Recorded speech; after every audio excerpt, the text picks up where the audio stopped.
Broadway's my beat. From Times Square to Columbus Circle, the gaudiest, the most violent, the lonesomest mile in the world.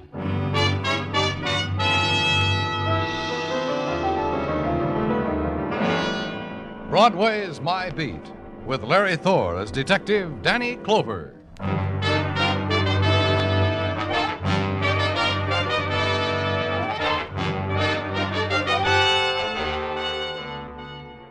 At 1 o'clock in the morning, night begins to slip out of Broadway. Broadway stands bewildered, staring at its empty hands. Solitude whispers its invitation.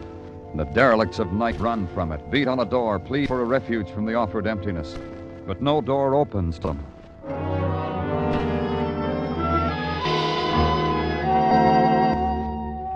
At headquarters, you consider it through a grime-stained window. Turn away from it. Find on your desk a slip of paper that hasn't been there before. Homicide, it says. Central Park Lake. And Broadway has finally opened a door. The password, the violent dead.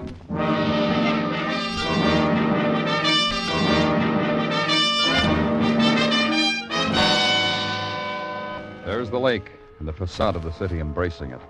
There's a shadow covering a dead girl with its coat, the puny effort to thaw the veil of frost on the girl's forehead. Then the shadow rises, shakes its head, and it's Muggavan. I don't know, Danny. Sometimes it's, You know, Danny, I got a nephew, 3 years old. He comes here during the daytime to play, to feed the ducks. Yeah. Who is she? We don't know. They're dragging the lake now for any identification she might have had on her. So far, nothing. Drowned? Here, come here, I'll show you. See? A knife wound. Where it is, it probably killed her instantly. Then they threw her in the lake. Who reported it? A guy and his girl. They were, smooching. They looked up, saw the body floating in the water. They reported it at the precinct near the house. Anything? We questioned them. Why didn't they report it right away? They had an argument about it, they said. Didn't want to get into a mess, they said. Then the girl said she told her boyfriend we better report it, so they did. Who were they? Smoochers, nothing else, Danny. We're positive. You made no comment, Danny. On what? The way this girl is dressed. The expensive evening gown, the expensive mink fur coat. I know it's real mink because my wife talks in her sleep about mink like that. So? So a lot, Danny.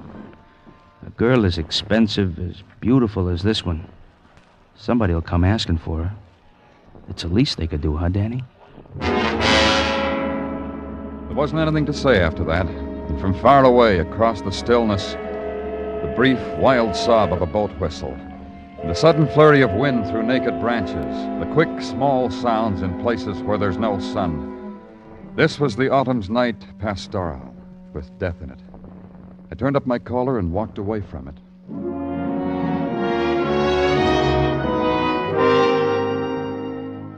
The next morning, it was back to headquarters. Received the report that so far nothing had been found on the bottom of the lake to identify the dead girl. Go downstairs to the place where it's never daytime, the morgue, and the 3 people waiting there. The quiet audience sensing the etiquette of stillness in the presence of the dead. All right, you, the lady over there. Muggavan? Uh-huh. We want you to be sure, ma'am. I'm sure. Well? No, it's not my sister. That way out, ma'am? Now, the gentleman. My wife was blonde. Is this your wife? Now, take it easy. I haven't seen Aggie in 3 years. This girl is 5'6", weight 124, approximately 22 years of age. Aggie's gonna turn up here one of these days. I'll make book on it. But you ain't done it yet. This ain't Aggie. Through that door over there, please. You're next, lady.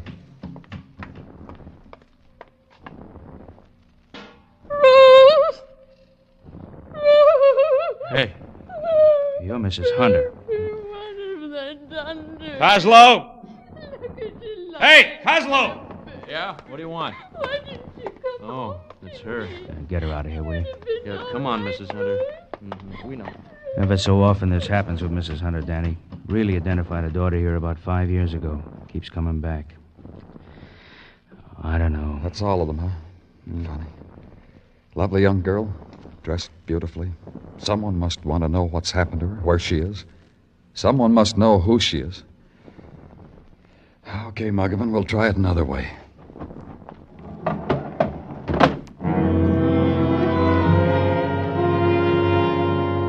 Another way was to check with the men in technical. Maybe they had something. They had. The dress the girl had worn to die in was an exclusive, made exclusively for one woman in an exclusive shop just off Park Avenue. The coat, too. The girl had good taste, they told me, and the money to indulge it, and the beauty to grace it. Beyond that, all they had was a shrug.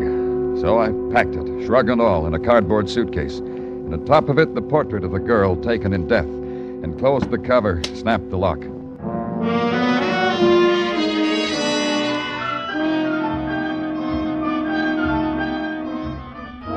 At Roderick's Incorporated just off Park Avenue, a man tried to stop me from opening the suitcase. Maybe I should have been proud. It was Roderick Incorporated himself. My good fellow, the hours for salesmen are between 9 and 10 of a morning. They are? And on Tuesdays and Thursdays of a week. Now that you've been briefed, you may scurry off. And take that thing with you. This could interest you, Roderick. Why? Because I'm a policeman. Don't turn pale, Roderick. You don't match the color scheme that way. Whatever would a policeman want with Roderick? This picture, Roderick. Look at it. Oh, stunning girl. But so dead. You know her? No. Oh, but wait, that dress she's wearing, it's mine. That is, it's a Roderick original. A Roderick inspiration. Is it this dress? Oh, but of course, and the coat, too. Who else could have molded those lines? You molded them for this girl? Oh, no, never. Obviously, your dead girl is a thief. I created these things for Gladys Hampton, the advertising executive. Surely you've seen her in these things in Harper's. Where else can I see her? She has a place on Fifth. A tired mansion. Kiss her for me when you see her, will you? Tell her you do it for Roderick, eh?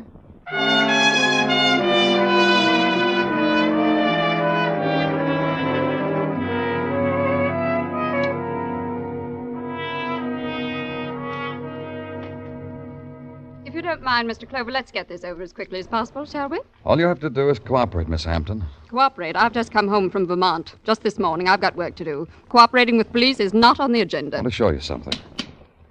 These clothes, this coat, this dress. Where'd you get them? Have you ever seen them before? I'll tell you why I have. I paid a lot of money for them. They're mine. What are you doing with them? Well, look at this. Go ahead. Take a look at this picture.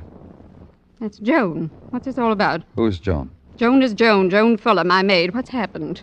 Didn't you miss her when you came home today? No, she didn't know when I was coming back. What's happened to her? We found her in Central Park Lake, murdered. I'm not going to like the publicity about this. That's how sorry you are, huh? I don't allow myself those kind of luxuries. I'm too busy. Tell me about Joan. Well, she's worked for me for 2 years. She came from Muncie, Indiana. She was efficient. She lived here. I paid her well. I couldn't tell you more than that. How is it she was wearing your clothes? Well, before I left for the weekend, she said a young man she knew from Muncie was in town. She wanted to dress well for him. Would I lend her some clothes? I would and did. What young man from Muncie? How do I know what young man from Muncie? I suppose Muncie has its share of young men, else eventually there'd be no Muncie. Did you get a look at him? Well, he was coming in while I was going out. He was nice looking. I'd probably remember him if I saw him again, but I couldn't describe him. You see, I'm being of no help to you. Besides, I'm busy. Please close both doors to the vestibule as you go out, Mr. Clover. I did, and walked out into the street holding the crumbs she'd given me. The identity of the dead girl. A girl who had borrowed her employer's clothes to impress a young man from Muncie. A girl whose final embrace was holding close the bitter waters of a lake.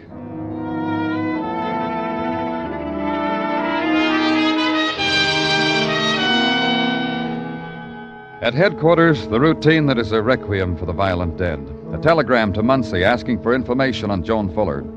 The order to Muggavan to riffle through hotel registers for a visitor from Muncie, a young man, good-looking. The sifting, the questioning.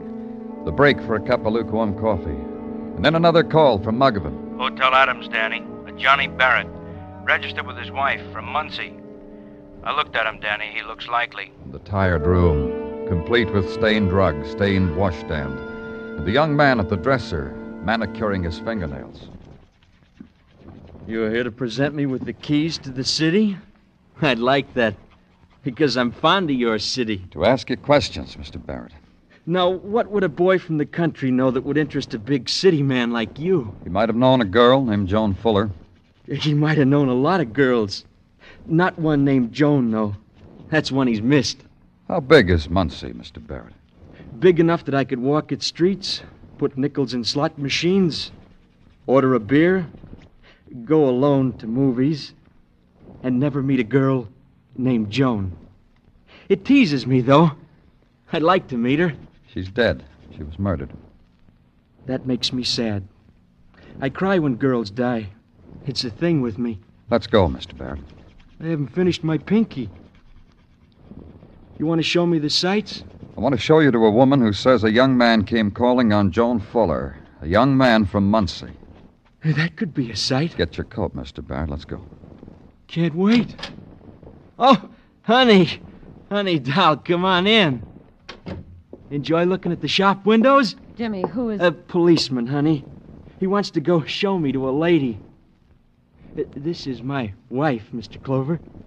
Mrs. Barrett? It's hard to believe she's my wife, huh, Mr. Clover? Me being young and, well, honey doll here being... But we love each other to pieces. Don't we, honey doll? Jimmy, I don't understand. What's a policeman doing with you? Don't worry, baby, I told you. He wants a lady to look at me so she can identify me as the murderer of some pretty girl named Joan. She was pretty, huh, Mr. Clover? Jimmy... Go window shopping again, honey doll. The policeman and I have got a date.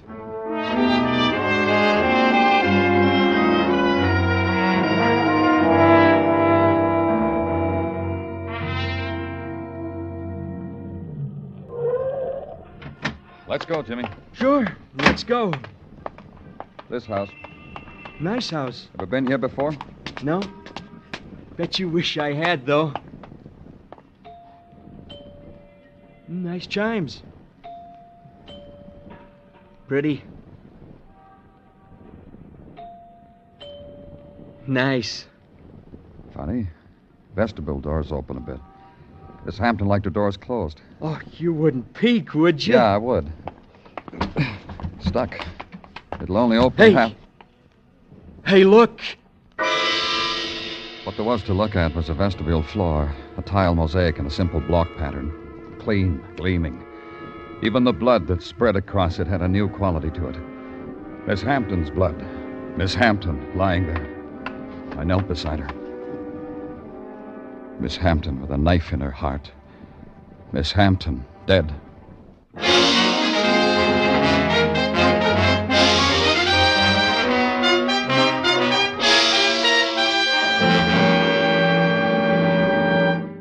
You were listening to Broadway's My Beat, written by Morton Fine and David Friedkin and starring Larry Thor as Detective Danny Clover.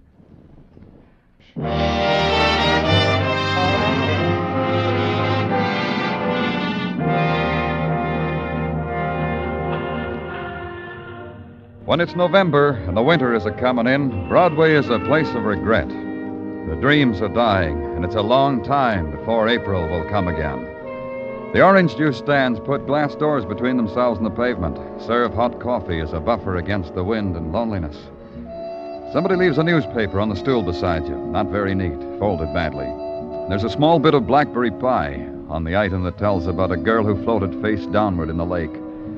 You flip back a page and consider the minor headline concerning a woman named Gladys Hampton, also murdered. Then flip another one and see how they ran at Hialeah. You take your time. Outside, it's pavements, and outside, it's cold. I didn't have it so good. I got my coffee out of a paper cup, and Sergeant Tartaglia had put too much cream in it. Or as he put it... Too much cream, huh? And not enough sugar. You always get them mixed up, Danny. Why is this? We all have our bad days, Gino. Only I seem to have them more frequent than most. Have you noticed? Let's get on with it. You got anything for me? Yeah, Danny, yeah. In the matter of Jimmy Barrett, the young man from Muncie, it has been established by the coroner that he could not have killed Gladys Hampton since, at the moment of her demise, Jimmy was with you. What about an alibi for last night when Joan Fuller was killed? He claims that he was doing the town up with his wife and cannot tell us what time he was where. What? He cannot tell us what time he was where, Danny. How does he like our pokey, Gino? Not very much. He's screaming for his wife. Also, he wrote the little verse on the wire to tell us how much he didn't like it. It starts off... Tell me later, Gino. I'm going out. Where, Danny? To see a man's wife.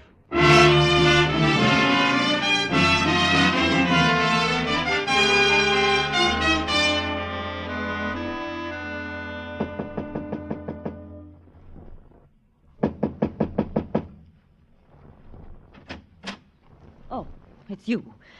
Where's my husband? What have you done with him? He's downtown, Miss Barrett. We're holding him on suspicion of murder. Well, don't stand there in the hall making a show of me before the world. Come in here. Come in. Sure, Miss Barrett. I was just washing out some of my things in the basin. You live in a dirty city, Mr. Clover. The dirt eats into everything. What right have you to do a thing like that to Jimmy? What right? Because we think he murdered a girl named Joan Fuller. The girl I read about? The girl from Muncie? Jimmy never knew her. He never knew anything like her. Not like her. You know that much about your husband, Mrs. Barrett? I'm a middle-aged woman, Mr. Clover. I know things about my husband that no girl ever knew. Why did you and Jimmy come to New York, Miss Barrett? You won't say any of the things people say when I tell them. Jimmy and I are on our honeymoon. Mrs. Barrett. He loves me. You saw how much he loves me. The sweet names he calls me. I saw, Mrs. Barrett. Took me a long time to bring Jimmy around to me, Mr. Clover, to the things I wanted. I'm not going to lose him to you. You'll help us? Maybe we can give him back. This is a trick. You're trying to trick me. You want me to say something about him that'll make him dead. Something that can save him. Oh, what can I tell you that will do that? Did he ever leave you alone on your honeymoon? Go off somewhere alone? Never. Why, Jimmy waits on me hand and foot. That's what first attracted me to him back home. How polite he was. How considerate. When he could have had any girl. Here, Mrs. Barrett. Has he left you alone here? I told you no. He was alone when I found him. Oh, that was different. I went window shopping. I like to do that alone. I like to come back and tell him the things I saw. All the useless, expensive, frilly things that are no use to anyone. Just good to look at sometimes. You've done that other times? Oh, back home, in Muncie, not here. One more question, Miss Barrett. Did you know Joan Fuller? No, I didn't know her. My husband didn't know her. I haven't told you anything that'll save him, have I? No. But I will. You'll see. I hired a lawyer. He's getting a writ. He'll bring Jimmy back to me. You'll see. Wait till I tell Jimmy how you treated me. Just you wait. I'll wait. Don't take Jimmy back home with you, Mrs. Barrett. We'll want you both here.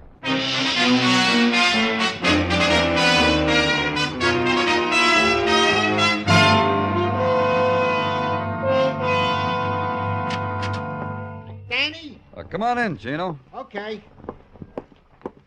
Just a word to let you know that people questioning around the home of Gladys Hampton had never seen Jimmy Barrett. Also, that Jimmy is released on a writ. Yeah, I was threatened with it. And to tell you that outside is a gentleman from Muncie, Indiana. Another one? Yeah, Danny. You know, this is the first week in my life I have met two people from Muncie, Indiana, one on top of the other. Show him in, Gino. This way in to see Danny Clover, Mr. Fuller. Sit down, Mr. Fuller. Thank you. I'm Joan's father, Mr. Clover. I see. I'm very sorry about what... Thank you, but of course you're not sorry. If we mean the same thing by that word. You're a policeman on homicide, and your job's got to do with dead people. People get used to death almost as easy as they do to cigarettes. The sorrow of Joan's death belongs to me, not to you. Forgive me, I made a speech. How did you know your daughter was dead? You notified the Muncie police, they notified me. I've come to take her home with me. If I can help... Find the person who killed her. We're trying, Mr. Fuller. I've never been vengeful. I've always felt sorry for people eaten by hate. Now it's happened to me. I can understand. Tell me, Mr. Fuller, do you know a man named Jimmy Barrett from Muncie? Of course. Joan knew him, too. Pardon me a second. Battaglia. Roger, Danny. There's a man tailing Jimmy Barrett, isn't there? Yeah, Danny. Get in touch with him. Find out where Jimmy is. Roger. Over. We were talking about Jimmy Barrett, Mr. Fuller. Tell me about him. Well, Jimmy married a woman somewhat older than he, rather wealthy woman. Why do you ask? He's honeymooning in New York. How well did your daughter know him? Valentines, letters on flowered stationery, holding hands and dances, that much, no more than that. I see. What did Joan tell you she was doing in New York? Working in advertising, she said. Everyone back in Muncie thought that. I didn't know she was a maid. I know how you feel. Forgive me again, you can't possibly know. Did you have a daughter? Did you tell her stories? Did she cry against your cheek? Did you watch her grow up? Was she found in a lake? Was she murdered? Mr. Fuller, We don't know each other, Mr. Clover. We're not friends. Your sympathy doesn't mean anything to me. Just find my daughter's killer. Danny, What is it, Detective? the man we had tailing Jimmy Barrett just phoned in.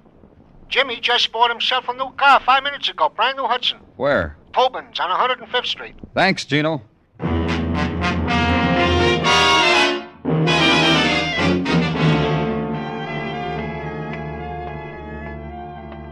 You're primed to buy a new car, mister? You're just tantalizing yourself with this new model. I want to, Sure you want to. Everybody wants to. There's no feeling like the feeling of running your hand over this new all-leather upholstery. Save it. I'm from the police. That makes you different? That gives you desires different from other people's Look, desires? A man named James Barrett is just in here. I'll never forget him. He bought a new car off of me not a half hour ago, paid me cash, drove away on a dream. Cash? $2,500? He just took $2,500 out of his pocket and gave it to you? Well, not exactly. Let me give you a vivid description of it. I found it very thrilling. You thrill me, too. He looked at the car, asked me how much it was as I stood there, and I told him. Then he runs across the street to the bank, runs back with $2,500 clutched in his wet fist. So you see why it wasn't exactly he pulled it out of his pocket. He was clutching it in his wet fist. Bank across the street, huh? Yeah. Hey, what's the matter? He got it from the bank. It can't be counterfeit, can it? Don't give me heart failure like that. Hit me in the face with it. It's not counterfeit, is it?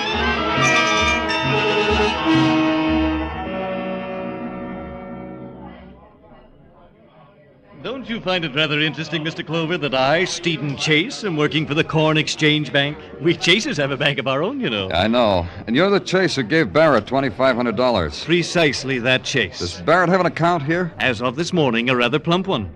He opened an account this morning and withdrew that much money this afternoon? I see you don't understand banks. Oh, explain them to me. Mrs. Barrett had a letter of credit from a bank in Muncie, Indiana, which she chose to deposit here with us at Corn. Go on. Please. Therefore, this account was in Mrs. Barrett's name. However, this morning, Mr. Barrett appeared. Mr. Barrett, the bearer of a letter from his wife to the effect that her account should now be a joint account. Was that all? Please. I called Mrs. Barrett to find out whether the letter was valid. Mrs. Barrett told me to give her husband as much money as he wanted. All this happened this morning? Precisely this morning. Precisely, Mr. Chase.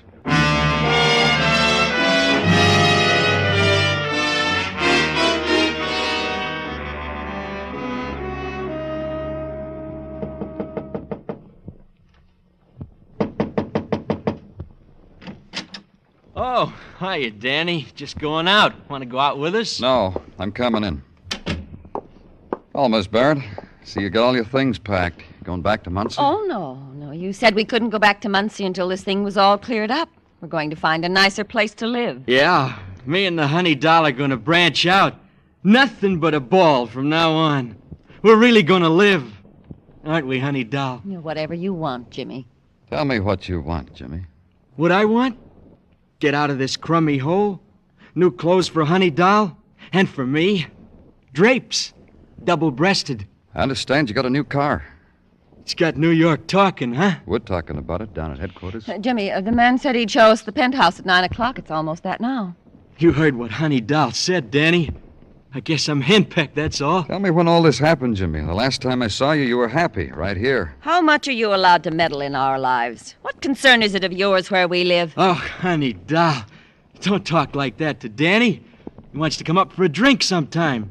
He wants to know our address. Get him out of here. You didn't answer my question, Jimmy. When did you make up your mind about all this? New car, penthouse. I'll tell you. Honey doll and me had a small talk. We decided we were tired of living like folks, like other people. Honey doll wants to support me in the manner I'm itching for. And she can afford it. Come here, honey doll. Jimmy, get him out of here. Baby, this is Jimmy. Jimmy with his arms around you. Stop it! Okay. But you're supposed to give me anything I want, remember? You're a little blackmail, Jimmy. Huh? I had a talk with Joan's father. He said you used to hold hands with his daughter. If you did that, you lied to me.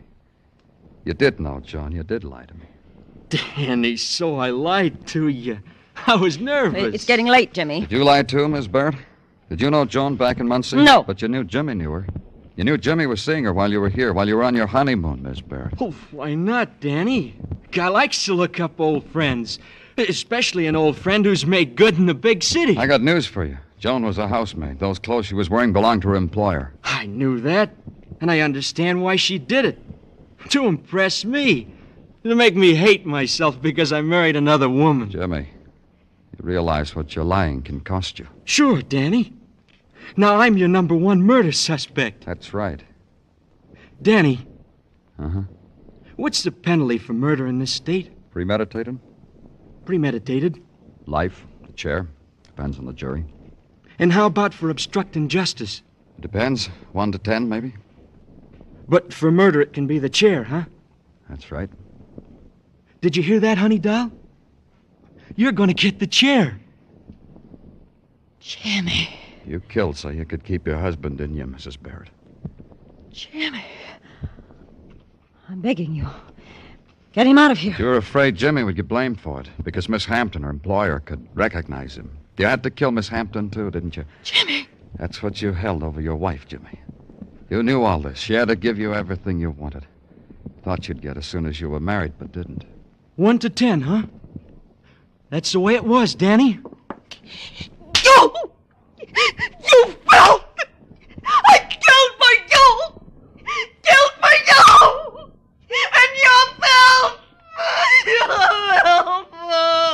Don't take it so hard, honey doll. You've lived almost most of your life. They had a week of it with me. Let's go. Both of you. Honey doll, I promise you this. When I get out, I'll spend your money. I'll be happy. Just the way you wanted me to.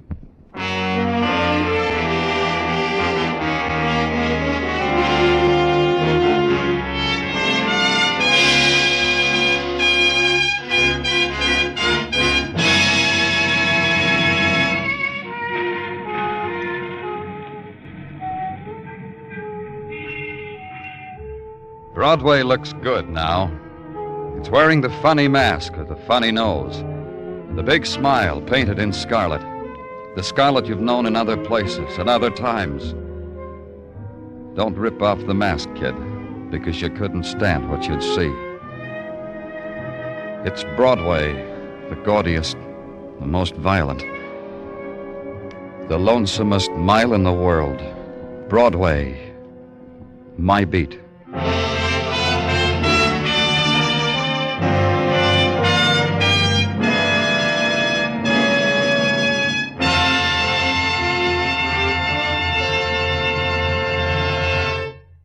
Broadway's My Beat stars Larry Thor as Detective Danny Clover with Charles Calvert as Tartaglia.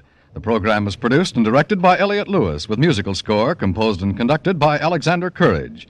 Included in tonight's cast were Irene Tedrow, Dick Crenna, Bob Bruce, Peggy Weber, Stan Waxman, and Jack Crucian.